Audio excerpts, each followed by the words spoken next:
Mais non, mais on voit mon mot de passe. Par exemple, on voit que tu es un grand joueur de FIFA. Mais quoi? On va avoir une petite idée des endroits que tu as visités. Ah ouais, c'est fou. Comme moi, vous avez sûrement eu accès à Internet et aux réseaux sociaux très jeune, et vous l'avez sûrement déjà regretté.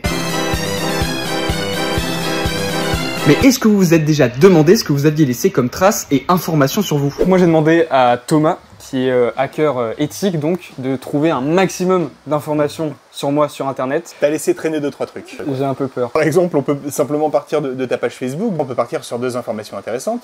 Il y a Ton mon nom, nom. ton prénom, et tu habitais à Metz. À partir de là, déjà, on va pouvoir, par exemple, scanner un leak de Facebook. Alors, c'est pas un piratage, c'était plus un problème dans le système de Facebook qui a permis à des pirates d'aspirer tout un tas d'informations confidentielles, et notamment les numéros de téléphone d'une bonne partie des utilisateurs. Donc, on voit qu'on en a plusieurs, des Mathieu Hennequin, mais on voit qu'on en a un qui habite à Metz. Et on voit qu'ici, on a son numéro de téléphone. Ah là là. On va maintenant faire une recherche un peu plus globale dans d'autres bases de données. Là c'est une base de données qui va chercher dans tous les leaks existants. Exactement. J'ai un peu peur là, j'avoue. Tu vois, on a un site sur lequel tu t'es inscrit avec ton adresse mail et tu as utilisé un mot de passe. Mais non, mais on voit mon mot de passe. J'espère que tu l'utilises plus celui-là. Alors je l'utilise plus effectivement. Du coup ça c'était lié au prénom de mon chat, mon défunt chat malheureusement.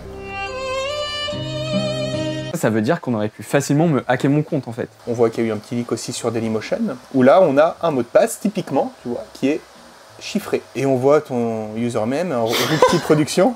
C'est pas tout jeune ça, hein. Ah, ça date du collège, ça. Maintenant, on remarque un truc, c'est que tu es sur une adresse Gmail. Et c'est vrai que, à partir d'une adresse Gmail, on peut, encore une fois, faire des recherches des fois assez intéressantes. Ce nouveau programme, non, il va aller scanner un petit peu les différents services de Google pour essayer de trouver des informations sur toi. Qui seront pas strictement confidentielles, mais par contre, ça va nous donner des informations sur la cible. Et c'est souvent comme ça que commence un bon piratage, en fait. Par exemple, on voit que tu es un grand joueur de FIFA.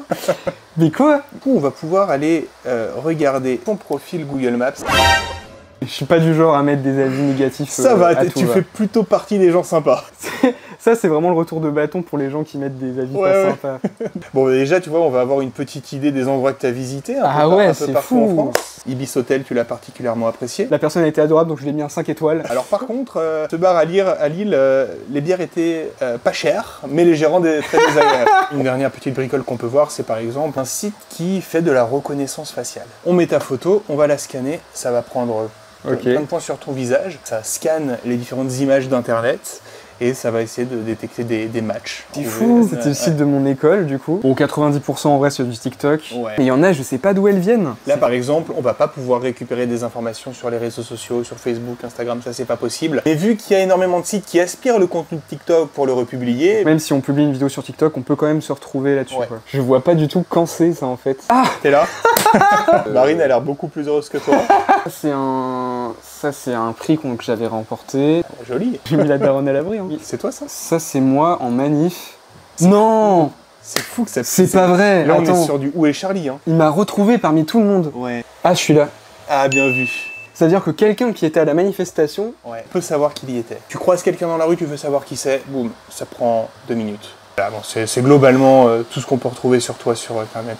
Mais je trouve que tu t'en sors bien. Et donc si tu voudrais en savoir encore plus sur moi, qu'est-ce que tu ferais? En poussant concrètement, il faudrait passer à l'étape supérieure, c'est-à-dire qu'il faudrait pouvoir déchiffrer les 2 mots de passe. Très bien. Mais là, on est sur un processus qui peut potentiellement être long, Ouais. voire très long.